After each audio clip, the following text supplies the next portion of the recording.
Hello friends, ಎಲ್ರಿಗೂ ನಮಸ್ಕಾರ. ಇವತ್ತು ನಾನೇನು ಹೇಳ್ಕೊಡ್ತಾ ಇದ್ದೀನಿ ಅಂದರೆ, ನೆನ್ನೆ ವಿಡಿಯೋ ಅಪ್ಲೋಡ್ ಮಾಡೋಕ್ಕಾಗಲ್ಲ, ಸಾರಿ.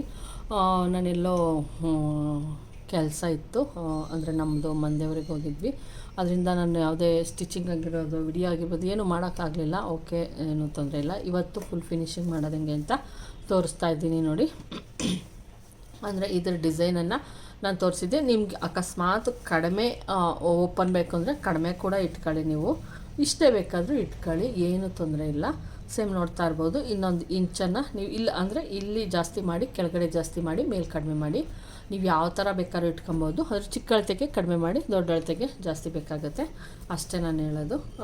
ಇದನ್ನು ಈಗ ಹಿಂಭಾಗ ನಾನು ಮುಂಭಾಗನೂ ಕೂಡ ಸ್ಟಿಚ್ ಮಾಡೋದನ್ನು ತೋರಿಸಿದ್ದೆ. ಈಗ ಫುಲ್ಲು ಸ್ಟಿಚ್ ಮಾಡ್ತಾ ಹೋಗ್ತೀನಿ ಫ್ರೆಂಡ್ಸ್, ನೋಡಿ ಯಾವ ಥರ ಮಾಡ್ತೀನಿ ಅಂತ ನಿಮಗೆ ಗೊತ್ತಾಗುತ್ತೆ. ಇಲ್ಲಿ ನಾನು ಏನಿದೆಯೋ ಇದನ್ನು ನೀಟಾಗಿ ಹಿಂಗೆ ಇಟ್ಕೊಂಡು ಇಲ್ಲಿ ಅಬ್ಸರ್ವ್ ಮಾಡಿ ಫ್ರೆಂಡ್ಸ್. ನೀವು ಯಾವ ಥರ ಸ್ಟಿಚ್ ಹಾಕಬೇಕು ಅಂದರೆ ಇದನ್ನು ಈ ಥರ ನಾನು ಏನು ಇಟ್ಕೊಂಡಿದ್ದೀನಿ ಹಿಂಗೆ ಹಾಕಬೇಕು.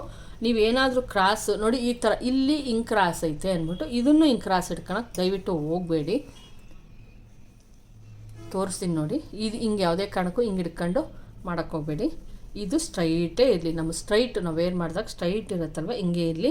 ಮತ್ತು ಇಲ್ಲಿ ನೋಡ್ತಾ ಇರ್ಬೋದು, ಇಲ್ಲಿ ಜಾಸ್ತಿ ಇದ್ದರೂ ಇಲ್ಲಿ ಒಳಗೆ ಹೋಗಿದ್ರು, ಇದು ಕೂಡ ನೋಡಿ ಹಿಂಗಿದ್ರು ಕೂಡ ಇಲ್ಲಿಗೆ ನಮಗೆ ನೋಡಿ ಇಲ್ಲಿ ಕೂಡ್ತಾ ಇತ್ತಲ್ವಾ, ಇಲ್ಲಿಗೆ ನಾನು ಸ್ಟಿಚ್ಚನ್ನು ಹಾಕ್ತೀನಿ ನೋಡಿ. ಇಲ್ಲಿಗೆ ಸ್ಟಿಚ್ ಹಾಕ್ತೀನಿ, ಇಲ್ಲಿಗೆ ಹಿಂಗೆ ಸ್ಟಿಚ್ ಹಾಕಿದ್ರೆ ಆವಾಗ ನಮಗೆ ಪರ್ಫೆಕ್ಟಾಗಿ ಇಲ್ಲಿ ಕರೆಕ್ಟಾಗಿ ಬರುತ್ತೆ. ಇಲ್ಲಾಂದರೆ ಕ್ರಾಸ್ ಬಂದುಬಿಡುತ್ತೆ ನೋಡಿ. ಹಿಂಗೆ ಇಟ್ಕೊಬೇಕು, ನಾನೇನು ಇಟ್ಕೊಂಡಿದ್ದೀನೋ ಹಿಂಗೆ ಕ್ರಾಸಾಗಿ ಇಟ್ಕೊಂಡು ಹಿಂಗೆ ಸ್ಟಿಚ್ಚನ್ನು ಹಾಕ್ರಿ ನೋಡಿ. ಹಿಂಗೆ ಇರಲಿ, ನೇರಕ್ಕಿರಲಿ. ಒಳಗಡೆ ನೋಡ್ತಾ ಇರ್ಬೋದು ಹಿಂಗೆ ಬಂದೈತೆ. ಇದು ಮೇಲ್ಗಡೆಯಿಂದ ಹಿಂಗೆ ಹೋದಾಗ ಇವೆರಡೂ ಸೇರಿಸಿದಾಗ ಇಲ್ಲಿ ಒಂದು ಇದು ಕರೆಕ್ಟ್ ಲೈನ್ ನಮ್ಮದು ಏನಿರುತ್ತೆ ಅದು ಕ್ರಿಯೇಟ್ ಆಗುತ್ತೆ ಫ್ರೆಂಡ್ಸ್. ಅಲ್ಲಿಗೆ ಮಾತ್ರ ನೀವು ಇಲ್ಲಿಗೆ ಸ್ಟಿಚ್ಚನ್ನು ಹಾಕಬೇಕು. ಈಗ ಹಾಕಿ ತೋರಿಸ್ತೀನಿ ನೋಡಿ. ನಾನು ಎಲ್ಲ ಬೋಟ್ ನೆಕ್ಗಳು ಸೇಮ್ ಮೆಥಡ್ ಇರುತ್ತೆ ಫ್ರೆಂಡ್ಸ್, ಸೇಮ್ ಮೆಥಡ್, ಯಾವುದೇ ವ್ಯತ್ಯಾಸ ಇರಲ್ಲ ನೋಡಿ ಫ್ರೆಂಡ್ಸ್. ಈ ಥರ ನೀಟಾಗಿ ಎರಡನ್ನೂ ನೀಟಾಗಿ ಇಟ್ಕೊಳ್ಳಿ. ಎರಡು ಲೇಯರು ಕ್ಲೀನಾಗಿ ಸ್ಟಿಚಿಂಗ್ ಹಾಕ್ಬಿಡಿ. ಲಾಸ್ಟಲ್ಲಿ ರಫ್ ಮಾಡೋದನ್ನು ಮರಿಬೇಡಿ. ಎರಡೆರಡು ಸ್ಟಿಚ್ಚನ್ನು ನೀವು ಹಾಕ್ಕೊಳ್ಳೇಬೇಕು.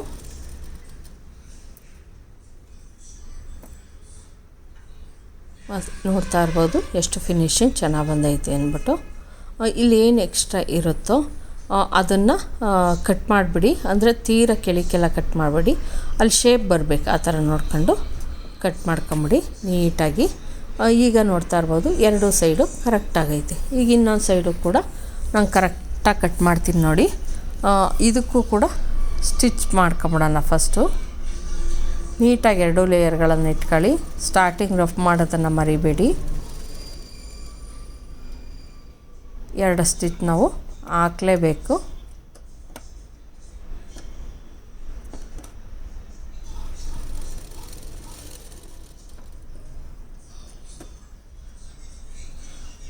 ಇದನ್ನು ಅಷ್ಟೇ ಚೆಕ್ ಮಾಡೋಣ ಕರೆಕ್ಟ್ ಆಯ್ತಾ ಇಲ್ವಾ ಅಂತ ನೋಡಿ. ಇದು ಒಂದು ಸ್ವಲ್ಪ ಐತೆ, ಅದಕ್ಕೆ ಏನು ಮಾಡೋಣ, ಇದನ್ನು ಕೂಡ ಕ್ಲೀನಾಗಿ ಕಟ್ ಮಾಡಿಬಿಡ್ತೀನಿ.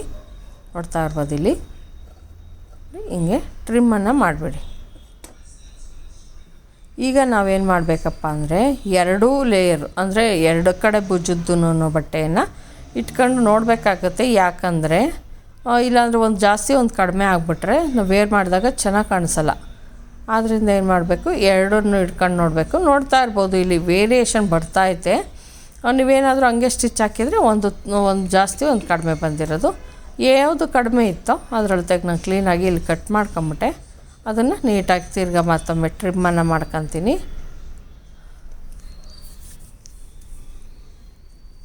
ಈಗ ನೋಡಿ, ನಾವು ಕರೆಕ್ಟಾಗಿ ಸ್ಲೀವನ್ನು ಕೊಡ್ಸೋದಕ್ಕಿಂತ ಮುಂಚೆ ನಾವೇನು ಮಾಡಬೇಕು, ಹಿಂಭಾಗದ ಬಟ್ಟೆ ಮತ್ತು ಮುಂಭಾಗದ್ದು ಫ್ರಂಟ್ ಪೀಸು ಬ್ಯಾಕ್ ಪೀಸು ಕರೆಕ್ಟಾಗೈತಾ ಚೆಕ್ ಮಾಡ್ಕೊಳ್ಳಿ. ಕರೆಕ್ಟಾಗಿ ಈಗ ಅಕಸ್ಮಾತ್ ಬ್ಯಾಕಿಂದು ಸ್ವಲ್ಪ ಉದ್ದ ಆಯಿತು ಅಂದಾಗ, ಫ್ರಂಟಿಂದು ಕರೆಕ್ಟಾಗಿತ್ತು ಅಂದಾಗ ಅದರೊಳಗೆ ಕಟ್ ಮಾಡ್ಕೊಂಬಿಡ್ಬೇಕು ಬ್ಯಾಕು ಮತ್ತು ಫ್ರಂಟು. ಅಷ್ಟಾದಮೇಲೆ ಏನು ಮಾಡಬೇಕು ಅಂದರೆ ಎರಡೂ ಸೈಡ್ದು ಅಂದರೆ ಇನ್ನೊಂದು ಸೈಡ್ ಇರುತ್ತಲ್ಲ ಫ್ರೆಂಡ್ಸ್, ಅದನ್ನು ತಗೊಂಬಂದು ನೀಟಾಗಿ 4 ಲೇಯರ್ಗಳನ್ನು ಹಿಡಿದು ನೋಡಬೇಕಾಗತ್ತೆ ನಾವು ಕರೆಕ್ಟಾಗಿ ಐತಾ ಇಲ್ವಾ ಅಂತ. ಅಕಸ್ಮಾತ್ ನೋಡ್ತಾ ಇರ್ಬೋದು ಒಂಚೂರು ಜಾಸ್ತಿ ಐತಿ, ಅದನ್ನು ಹಂಗೆ ನೀಟಾಗಿ ಕಟ್ ಮಾಡ್ತೀನಿ. ಬ್ಲೌಸ್ ಪೀಸ್ ಒಂದು ಸಲ ಕಟ್ ಮಾಡಿದ್ಮೇಲೆ ನೀವು ಅಂದ್ಕೊಂಡಿರ್ತೀರ ಒಂದು ಸಲ ಕಟ್ ಮಾಡಿಬಿಟ್ಮೇಲೆ ಅದು ಪರ್ಫೆಕ್ಟ್ ಆಯಿತು ಅಂತ. ಇಲ್ಲ, ನೋಡ್ತಾನೆ ಇರಬೇಕು, ಕಟ್ ಮಾಡ್ತಾನೆ ಇರಬೇಕು. ಈಗ ನಾನಿಲ್ಲಿ ತೋಳನ್ನು ಕೂಡ್ಸೋದನ್ನು ತೋರಿಸ್ತೀನಿ ನೋಡಿ. ಕರೆಕ್ಟಾಗಿ ಇಟ್ಕೊಳ್ಳಿ. ಸೆಂಟ್ರಲ್ ಕಚ್ಚಾಕಿದ್ದೀನಿ, ನೋಡ್ತಾ ಇರ್ಬೋದು. ಯಾವ ಕಡೆ ತೋಳು ಯಾವ ಕಡೆ ಅಂತ ನೋಡ್ಕೊಳ್ಳಿ ಕ್ಲೀನಾಗಿ. ನೋಡಿ, ಒಂದು ಸಲ ಹಿಡಿದು ನೋಡಿ, ನಾವೇನು ಕಚ್ಚಾಕಿದ್ದೀವಿ ಅದು ಮತ್ತು ಭುಜದ ಸ್ಟಿಚ್ಚು ಎರಡು ಕರೆಕ್ಟಾಗಿ ಬರಬೇಕು. ಅವಾಗ ಮಾತ್ರ ನಮ್ಮದು ಪರ್ಫೆಕ್ಟಾಗಿ ಸ್ಲೀವ್ ಕೂರೋದು ವೇರ್ ಮಾಡಿದಾಗ. ನೋಡಿ, ಇಲ್ಲಿ ಹಿಡ್ಕೊಂಡು ನೋಡ್ತಾ ಇದ್ದೀನಿ, ಸ್ವಲ್ಪ ವೇರಿಯೇಷನ್ ಬರ್ತಾಯಿದೆ. ಕರೆಕ್ಟ್ ಮಾಡ್ಕೊಂಡೆ ನೋಡಿ ನಾನು. ಈಗ ಇದಕ್ಕೆ ಗುಂಡ್ಪಿನ್ನನ್ನು ಹಾಕೊಂಬಿಡಿ. ಸೆಂಟ್ರಲ್ಲಿ ಕರೆಕ್ಟಾಗಿ ಒಂದು ಗುಂಡ್ಪಿನ್ನನ್ನು ಹಾಕೊಂತೀನಿ ನಾನು.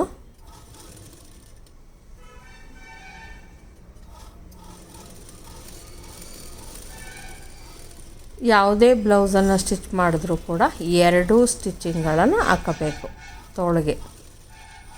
ಅಂದರೆ ಒಂದು ಸ್ಟಿಚ್ ಮೇಲೆ ಒಂದು ಸ್ಟಿಚ್ ಹಾಕಿದ್ರೆ ಅದು ಸ್ವಲ್ಪ ಗಟ್ಟಿಯಾಗಿ ಕೂರುತ್ತೆ ಬಟ್ಟೆ. ಇಲ್ಲಾಂದರೆ ದಾರ ಎಳ್ಕೊಂಬಿಟ್ಟು ಫಿನಿಶಿಂಗ್ ಚೆನ್ನಾಗಿ ಬರಲ್ಲ. ಇಲ್ಲಿ ನೋಡ್ತಾ ಇರ್ಬೋದು, ಇಲ್ಲೊಂದು ಸ್ವಲ್ಪ ಜಾಸ್ತಿ ಆಗೈತೆ ಬಟ್ಟೆ, ಅದನ್ನು ನಾನು ಕಟ್ ಮಾಡಿ ತೆಗೆದುಬಿಟ್ಟೆ. ಇಲ್ಲಿ ನೋಡ್ತಾ ಇರ್ಬೋದು, ಕರೆಕ್ಟಾಗಿ ನಾವೇನು ಮಾರ್ಕ್ ಹಾಕೊಂಡಿದ್ವೋ ಅಲ್ಲಿಗೆ ಬಂದೈತೆ. ಓಕೆ, ಇದು ಇಲ್ಲಿ ಹಿಡ್ಕೊಂಡು ನೋಡಿ, ಭುಜದ್ದು ಮತ್ತು ತೋಳಿಂದು ಎಲ್ಲರೂ ಕರೆಕ್ಟಾಗಿ ಸೆಂಟ್ರಿಗೆ ಬರೋಂಗೆ ಹಿಡ್ಕೊಂಡು ನೋಡಿ. ಇಲ್ಲೊಂದು ಸ್ವಲ್ಪ ಜಾಸ್ತಿ ಐತೆ. ಇದನ್ನೇನು ಮಾಡ್ತೀನಿ ನಾನು, ಕ್ಲೀನಾಗಿ ಕಟ್ ಮಾಡಿ ತೆಗೆದುಬಿಡ್ತೀನಿ. ಅವಶ್ಯಕತೆ ಏನಿಲ್ಲ.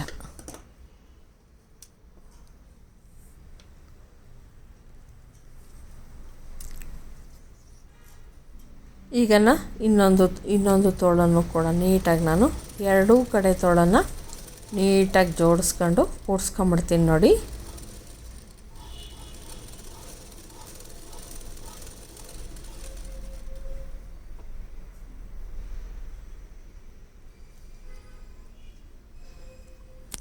ಇನ್ನೊಂದು ತೋಳನ್ನು ಕೂಡ ನೀಟಾಗಿ ಜೋಡಿಸ್ಕೊಂಡು ಕೂಡಿಸ್ಕೊಂಬಿಡೋಣ.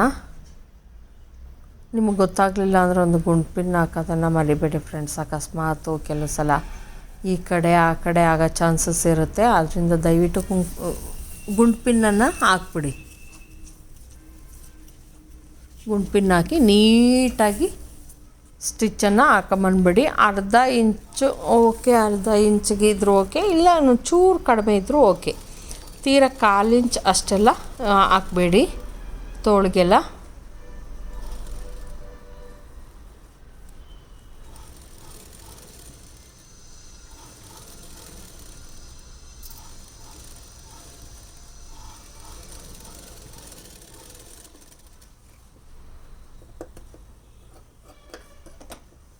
ನೋಡ್ಬೋದು ಎಷ್ಟು ನೀಟಾಗಿ ಎರಡೂ ಸೈಡು ಬಂದೈತೆ. ಎರಡೂ ಸೈಡು ಬಂದಾಗ ಎರಡು ಜಾಸ್ತಿ ಆಯಿತು, ಒಂದೊಂದು 1/4 ಇಂಚು ಅರ್ಧ ಇಂಚು ಅಂದರೆ ಕಟ್ ಮಾಡಿ ತೆಗೆದುಬಿಡಿ. ಈಗ ನಾವು ಅಳತೆ ಬ್ಲೌಸನ್ನು ತೆಗೆದುಕೊಳ್ಳೋಣ.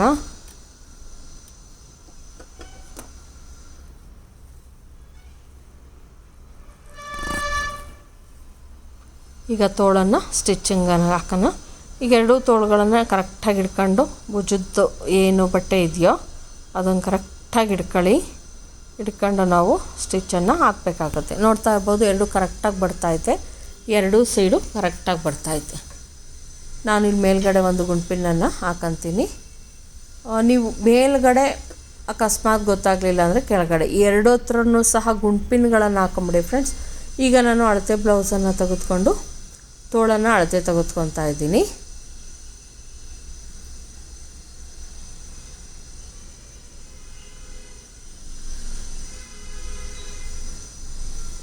ನಾನಿಲ್ಲಿ ಮಾರ್ಜಿನ್ 1 ಇಂಚು ಅಥವಾ 1.5 ಇಂಚ್ ಮಾತ್ರ ಬಿಡ್ತೀನಿ ಫ್ರೆಂಡ್ಸ್. ಇವ್ರೊಂದು ಸ್ವಲ್ಪ ಏನಂದರೆ ಜಾಸ್ತಿ ಎಲ್ಲ ಒತ್ತುತ್ತದೆ ಅಂತ ಅನ್ನೋದು, ಅದು ಜಾಸ್ತಿ ಬಟ್ಟೆ ಬಿಡಬೇಡಿ ಅನ್ನೋದೆಲ್ಲ ಮಾಡ್ತಿರೋದ್ರಿಂದ ಅಲ್ಲಿ 1 ಇಂಚಿಗೆ ನಾನು ಎಡ್ಜಿಗೆ ಸ್ಟಿಚ್ಚನ್ನು ಹಾಕ್ತೀನಿ. ತುಂಬ ಎಲ್ಲ ಬಟ್ಟೆ ಬಿಡೋಕ್ಕೆ ಹೋಗಲ್ಲ.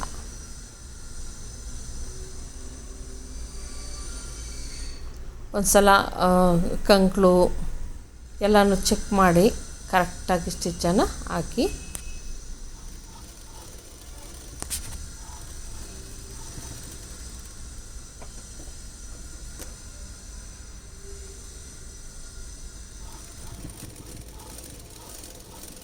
ಪಕ್ಕಕ್ಕೆ ಏನೋ ಸ್ಟಿಚ್ಚನ್ನು ಹಾಕ್ತಾಯಿದ್ದೀನಿ. ನೀವು ಇದೇ ಥರ 3 ಸ್ಟಿಚ್ಚನ್ನು ಹಾಕಬೇಕಾಗತ್ತೆ.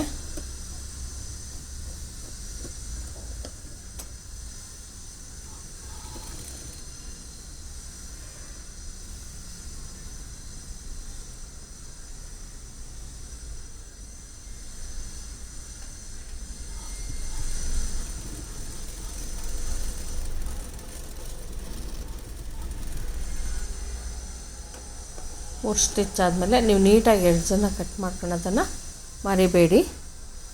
ಮತ್ತು ಇನ್ನೊಂದು ಸೈಡ್ಗೂ ಕೂಡ ಈಗ ನೋಡ್ತಾ ಇರ್ಬೋದು ಲಾಸ್ಟ್ ಇನ್ನೊಂದು ಸ್ಟಿಚ್ಚನ್ನು ಹಾಕ್ತಾಯಿದ್ದೀನಿ.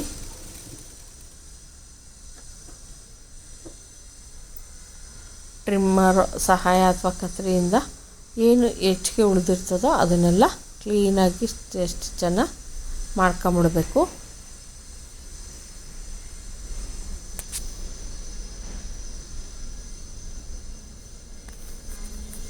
ನೋಡಿ ಫ್ರೆಂಡ್ಸ್, ಈಗ ತೋಳನ್ನು ಆಲ್ರೆಡಿ ಇನ್ನೊಂದು ಸೈಡ್ದು ಕೂಡ ಸ್ಟಿಚಿಂಗನ್ನು ಹಾಕ್ತಾ ಇದ್ದೀನಿ. ನೋಡ್ತಾ ಇರ್ಬೋದು ತೋಳನ್ನು ಆ ಕಡೆ ಈ ಥರ ಈಗ ಹೋಗಿಲ್ಲ, ಇದು ಕರೆಕ್ಟಾಗಿ ನನಗೆ ಬರ್ತಾ ಇದೆ. ಅಕಸ್ಮಾತ್ ನಿಮ್ದೇನ ಸ್ಟಿಚ್ ಮಾಡಿದಾಗ ಒಂಚೂರು ಹೆಚ್ಚು ಕಮ್ಮಿ ಬಂತು, ಇಲ್ಲೂ ಕರೆಕ್ಟಾಗಿ ಬರ್ತಿಲ್ಲ, ಇಲ್ಲೊಂಚೂರು ಯಾವುದನ್ನ ಒಂದು ಸೈಡ್ದು ಬೇರೆ ಬೇರೆ ಇಲ್ಲಿ ನೋಡ್ತಾ ಇರ್ಬೋದು. ಇಲ್ಲಿಗೆ ನಾನು ಸ್ಟಿಚ್ಚನ್ನು ಹಾಕ್ತೀನಿ ನೋಡಿ. ಎರಡೂ ಸ್ಟಿಚ್ಗಳು ಕೂಡ ಸೇಮ್ ಇರುತ್ತೆ. ಆದ್ದರಿಂದ ಅಕಸ್ಮಾತ್ ಏನಾದರೂ ಒಂದು ಜಾಸ್ತಿ, ಇದೊಂದು ಜಾಸ್ತಿ ಆಯಿತು, ಒಂದು ಕಡಿಮೆ ಆಯಿತು ಅಂದಾಗ ಏನು ಜಾಸ್ತಿ ಆಗಿರುತ್ತೋ ಅದರ ಅಳತೆಗೆ ಕಡಿಮೆ ಇರೋದನ್ನ ಒಂಚೂರು ಇಲ್ಲಿಂದ ಇಷ್ಟಕ್ಕೆ ಸ್ಟಿಚ್ಚನ್ನು ಹಾಕೊಂಬಿಡಿ, ಅವಾಗ ಎರಡೂ ಲೈನ್ಗಳು ಕರೆಕ್ಟ್ ಆಗ್ತವೆ. ಅಷ್ಟು ಹೇಳಬೇಕಿತ್ತು ಫ್ರೆಂಡ್ಸ್, ಅಷ್ಟೇ. ಈಗ ನೋಡಿ ಕರೆಕ್ಟಾಗಿ ನಾನು ಇಲ್ಲಿ ಗುಂಡ್ಪಿನ್ನನ್ನು ಹಾಕ್ತೀನಿ. ಈಗ ಸ್ಟಿಚ್ಚನ್ನು ಇದು 1 ಇಂಚು ಅಥವಾ 1.5 ಇಂಚೇ ನಾನು ಗ್ಯಾಪ್ ಇಟ್ಟಿದ್ದೀನಿ. ಇವ್ರು ಜಾಸ್ತಿ ಇಟ್ಕೊಳಕ್ಕೆ ಇಷ್ಟಪಡಲ್ಲ, ಜಾಸ್ತಿ ಇದನ್ನು ಕೇಳಲ್ಲ, ಇವರು ಮಾರ್ಜಿನ್ ಕೇಳಲ್ಲ, ಒತ್ತುತ್ತೆ ಅಂದ್ಬಿಟ್ಟು ಕಡಿಮೆನೇ 1 ಇಂಚು ಅಥವಾ 1.25 ಇಂಚ್ ಅಷ್ಟೇ ಬಿಡಿ ಅಂತ ಹೇಳೋದ್ರಿಂದ ಅಷ್ಟೇ ಬಿಟ್ಟಿದ್ದೀನಿ. ಅದರೊಳಗೆ 3 ಸ್ಟಿಚಸ್ ಸಿಗ್ತವೆ. ಹತ್ತತ್ರ 2 ಇಂಚಸ್ವರೆಗೂ ಜಾಸ್ತಿ ಮಾಡ್ಕೊಬೋದು. ಅದಕ್ಕೆ ಈ ಕಡೆನೂ ಅಷ್ಟೇ ನೀಟಾಗಿ ಇಟ್ಕೊಂಡು ಸ್ಟಿಚಿಂಗನ್ನು ಹಾಕೊಂಬಂದ್ಬಿಡಿ.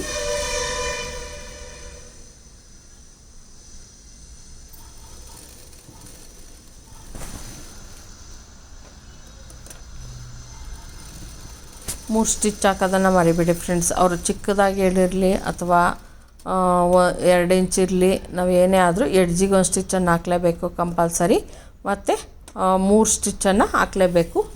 ಕಾಲು ಇಂಚು ಅಂತರದಲ್ಲಿ 3 ಸ್ಟಿಚ್ಚನ್ನು ಹಾಕಿ, ಕಾಲು ಇಂಚಿಗೆ ಒಂದೊಂದು ಸ್ಟಿಚ್ಚನ್ನು ಹಾಕಿ 3 ಸ್ಟಿಚ್ ಬರಬೇಕು ಒಂದು ಒಟ್ಟಾಗಿ. ಇಷ್ಟಾದಮೇಲೆ ಅಳತೆ ಬ್ಲೌಸನ್ನು ಹಿಡ್ಕೊಂಡು ನೋಡಿ, ಅಳತೆ ಬ್ಲೌಸ್ ಇಟ್ಕೊಂಡು ನೋಡಬೇಕಾಗತ್ತೆ ಕರೆಕ್ಟ್ ಐತಾ ಇಲ್ವಾ ಅಂತ ಒಂದು ಸಲ ಚೆಕ್ ಮಾಡಬೇಕು ನಾವು ಕರೆಕ್ಟಾಗಿ ಸ್ಟಿಚ್ ಮಾಡಿದ್ದೀವೋ ಇಲ್ವೋ ಅಂತ ನೋಡೋದಕ್ಕೆ. ನಾನಿಲ್ಲಿ ಅಳತೆ ಬ್ಲೌಸನ್ನು ಇಟ್ಕೊಂಡು ತೋರಿಸ್ತಾ ಇದ್ದೀನಿ. ನೋಡ್ತಾ ಇರ್ಬೋದು, ಇಲ್ಲಿ ಇನ್ನೂ ಒಂದು 2 ಇಂಚ್ ಆಗಲ್ಲ, ಜಾಸ್ತಿ ನಮ್ಮದೇ ಇರೋದ್ರಿಂದ ನಾನಿಲ್ಲಿ ಸೈಡಲ್ಲಿ ಸ್ಟಿಚ್ ಹಾಕ್ತಾಯಿದ್ದೀನಿ ಫ್ರೆಂಡ್ಸ್. ಎರಡೂ ಸೈಡಲ್ಲೂ ಸ್ಟಿಚ್ಚನ್ನು ಹಾಕ್ತೀನಿ.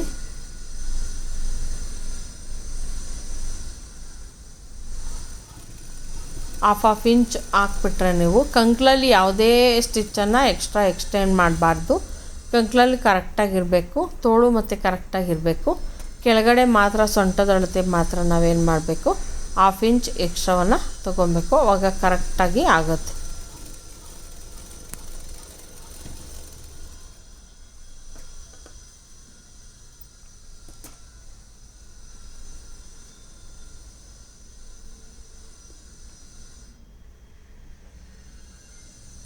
ಈ ಥರ ನೀಟಾಗೆಲ್ಲ ಹೊಲ್ಕೊಂಬಿಡಿ ಫ್ರೆಂಡ್ಸ್.